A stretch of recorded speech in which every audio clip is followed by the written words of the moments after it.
Step number 4. Create and feature top-notch list incentives. Now that you have a clear idea of what incentives you can offer for your list, the next step is to come up with incentives that will position your list for success. There are 2 ways to do this. As I've mentioned in step number 3, you can just go through the list of incentives and pick which ones work the best with your particular traffic source. The alternative is to simply do what your competitors are doing. Pay attention to their incentives. Reverse engineer your competitors' incentives. Start with the industry standard incentive type by signing up to your competitors' mailing lists. Get a copy of their incentives. Study their materials very closely. Try to figure out their strong points and their weak points. Come up with something better by offering the same strong points while at the same time avoiding any of the weak spots. Let's face it, regardless of how tight and awesome your competitors' incentives may be, there's always room for improvement. Figure out these areas and create something better.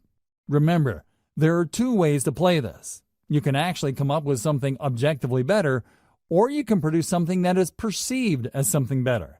Whatever the case may be, it has to be better. How do you produce a better incentive? This is the question that's begging to be asked. Now that we're clear that we have to come up with an incentive that either blows the competition out of the water or is perceived to be better, how exactly do we go about doing that? Here are some ideas.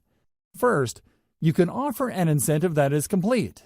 In other words, when you study your competitors' incentives, they might be holding back on certain pieces of information.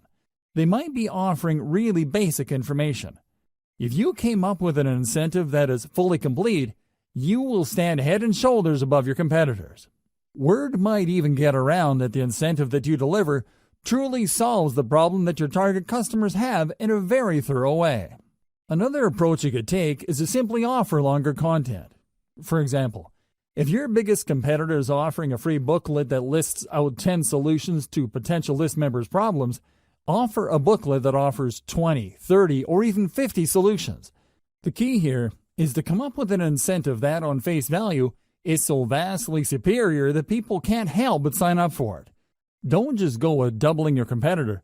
Blow them out of the water by a magnitude of 5 to 1 or 10 to 1. If the industry standard is to offer 10 solutions, come up with 50 or even 100 solutions. Like it or not, people tend to equate longer products with higher value products. Of course, you and I know that this is not necessarily the case, but there is that mental bias. Alternatively, you can offer an incentive that is more engaging to people.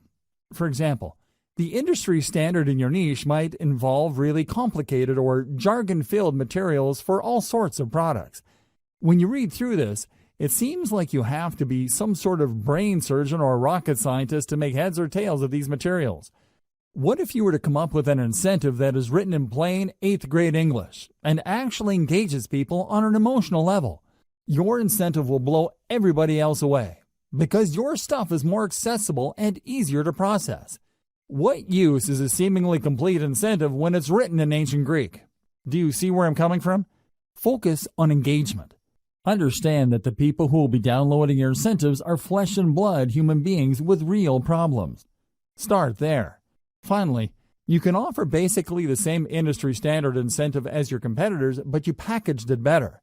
When people read the same information but it's formatted in a nice PDF with lots of helpful pictures and everything is written in a well-spaced, well-formatted way, don't be surprised that people walk away with the impression that you have a better incentive. It turns out that you're offering the exact same information. The only thing that's different is that you formatted it in a way that is more accessible, easier to process, and most importantly, easier to act upon. Reverse engineer your competitors' squeeze pages. Now that you have reverse engineered your competitors' incentives, the next step is to design a better page to give away that incentive. Again, your notes and your competitors will come in handy here. You need to come up with squeeze pages that would blow everybody else out of the water. How do you do this? Well, you can come up with better design. Maybe everybody is using the same standard design. You can start there, but come up with different elements to get visitors to engage with your page better. You should also study how your competitors' squeeze pages focus, present, and position their incentive. Are they missing something? Do they forget to highlight certain things? Maybe they're just assuming that people who will land on the squeeze page would automatically want the incentive. Come up with a squeeze page that shines the spotlight more clearly and more efficiently on your incentive. Finally, you can reverse engineer your competitors' squeeze pages in such a way that the value proposition this page brings to the table is clearer. You have to remember that people are always asking, "What's in it for me?" You have to answer that question loud and clear. The value proposition that you bring to the table must be compelling enough for people to want to leave their email address. Make sure to do this. Based on my many years of list marketing, I can tell you that the vast majority of list marketers automatically assume that when people sign up for their list, they would actually welcome the updates. This is why most list marketers fail. You cannot assume this. Like I said earlier, there's a certain percentage of your visitors that are going to be list squatters. If you're not careful, this percentage can keep growing until they form the majority of your list. You have to make sure to emphasize the value of the updates on your list. You have to do this right before they sign up by including such text in the squeeze page. You also have to do this on the confirmation page that they get. You should tell them that they're getting the booklet, template, book, or whatever incentive you're offering, but they're also going to be getting very useful updates. You may want to invest some time highlighting the value these updates will bring to the lives of your list members. If you fail to do this, you run the risk of building a list full of squatters. Worse yet, people might be surprised that you're sending updates and might consider your email spam. You probably don't need me to tell you why that's bad news. Do yourself a big favor and emphasize the value of the updates of your list, because this is the only reason why you're giving out incentives in the first place. By getting all caught up in the incentive you're giving away, you end up sabotaging the success of your list. Make sure to keep your priorities straight. Otherwise, your list marketing business might go belly up sooner or later. Create a two-step list recruitment setup. A lot of list marketers are under the impression that the more people that join their list, the better. I'm telling you, the whole idea of the more the merrier doesn't work in list marketing. In many cases, you'd be making a lot more money having less people on your list than having a bloated list of squatters or uninterested people. You have to make sure that only people who are truly interested in the value of your updates get on and stay on your list. One very powerful way to do this is to create a two-step list recruitment setup.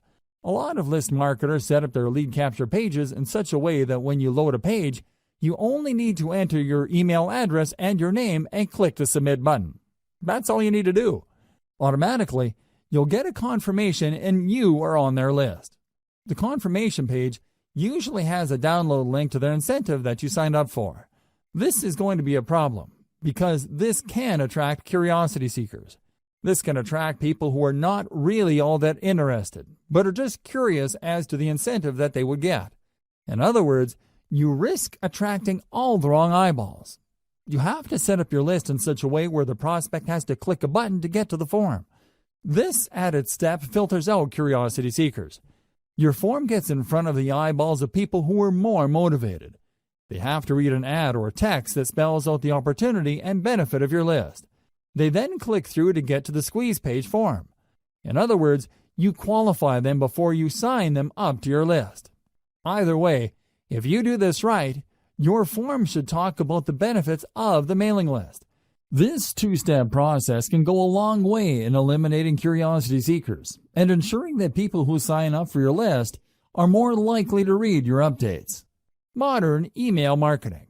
Modern email marketing uses a two-step email recruitment process. When people click through to the email form, they're essentially asking to opt in after they have become aware of the incentives. In other words, they already know what's in it for them. They are looking to establish a relationship with you. They want to give you permission to continue talking to them. Using this two-step process is less intimidating, and they also are given the impression that they're calling the shots. It's their choice whether to click through to the form or not. Another great benefit of modern email marketing's two-step email sign-up process is that this enables you to offer different incentives at different parts of your blog page. When people load your content, they see different ads for different lists. When they read the ad, they learn about the value that the list would deliver, and then they click through to join that list. You get a lot of control over your mailing list because you can qualify people based on their interest. Different people with different needs would sign up to different lists. This segmented email marketing approach can lead to higher conversion rates. Instead of just dumping everybody who's interested in a wide range of problems related to your niche on one general mailing list, you end up with highly filtered lists speaking to different problems. You can then offer laser-targeted solutions to each of these lists and walk away with better conversions. Step number 5. Decide between updates versus pre-scheduled emails. The next question that you're going to have to tackle is, when will you be sending out your emails? You have to understand that your squeeze page sets up your list members' expectations. If you do things right, your list members should not be surprised that you're sending out emails to them. They should expect this information. You have to decide whether your list is going to be an update-driven list or a scheduled list. People who sign up for update-driven lists expect emails to come at any time. Maybe there's late-breaking news in your niche. Maybe there is a hot development that needs their attention. Whatever the case may be, people who sign up for such lists expect updates to come at any time. In fact, they wouldn't mind if they receive several emails within a day. On the other hand, there are lists that are expected to send updates every once in a while. Maybe there are no late-breaking developments.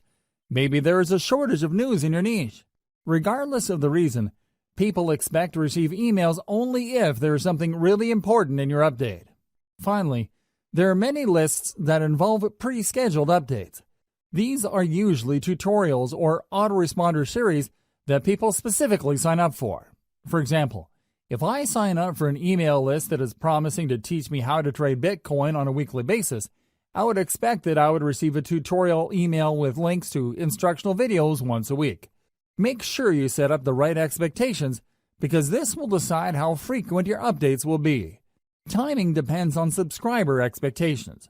Make sure that your squeeze page and all other promotional materials set up the right expectations. Be as clear as possible. Do your readers expect to be sent only the most relevant and pressing information? Do they expect periodic emails as they step through certain information? I wish I could tell you that this is pretty straightforward, but it isn't. It really depends on the incentive you're using. It is also influenced by your target niche. Maybe you're in a niche where people expect rapid updates. For example, the cryptocurrency world changes rapidly. There are all sorts of late-breaking news. If you were to sign up for a mailing list specializing in cryptocurrency, you probably would want to be notified about the latest moves by global regulators or authorities involving Bitcoin and other cryptocurrencies. Finally, you might want to consider the industry standard of your niche. If you sign up for your competitors' list and you notice that they tend to have the same schedule when it comes to their updates, then you might want to start with that schedule. You should start there, but this does not necessarily mean that you should end there. Use their schedule as a starting base, and then tweak your email schedules based on the actual behavior of your list members. Pay attention to the following tips to make sure you maximize the results you get from your email lists. Optimize for maximum opens or responsiveness. Now that you've set up your mailing list, your main job is to make sure your emails are getting opened, read, and acted on. This is the essence of list marketing. If you fail to optimize your emails, then your list is dead in the water. It really would be. Why? What's the point of getting a lot of people to join your mailing list when they're not going to be reading your emails? If nobody is clicking on your links or reading your materials, then your business is practically dead. There is no way you can make money from your list when people are not taking action on the emails that you send out. You have to work actively to maximize the percentage of people opening your emails, reading them, and clicking on them. Each of these actions involves fewer and fewer people. You can start with 1,000 people on your list and end up with only 100 people opening your emails. Of those people, only 20 might end up clicking on the link included in the body of your email. Think in terms of this filtration process. Try to maximize the percentage of people taking action at each step.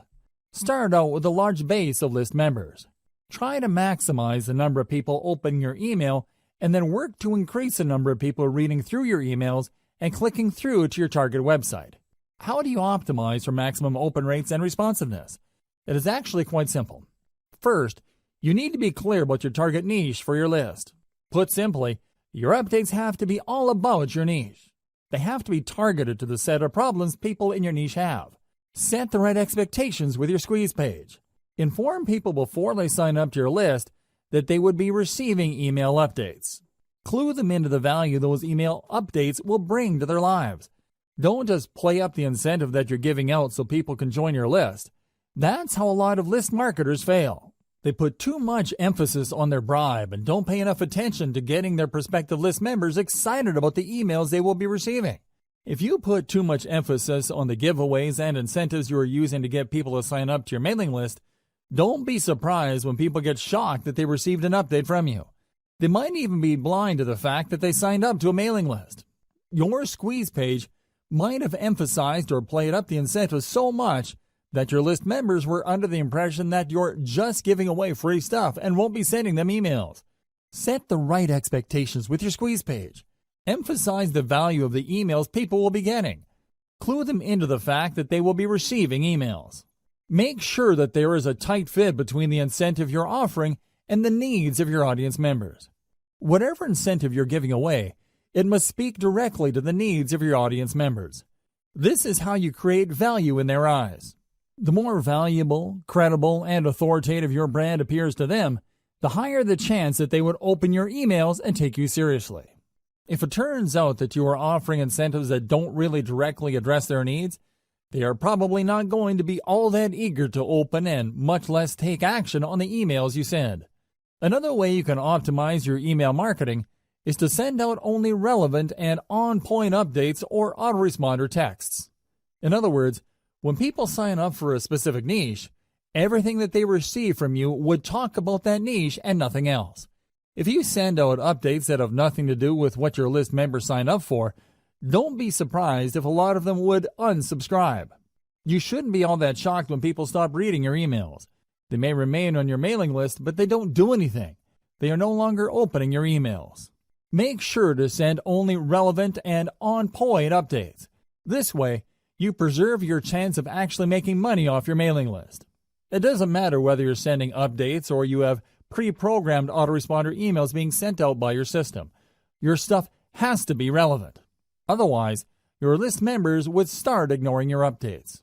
Make sure that everything in your email is consistent. It's not enough that your email talks about the problems of the niche your list members signed up for. Your emails must be internally consistent. You must remain focused like a laser in adding value to the lives of your list members.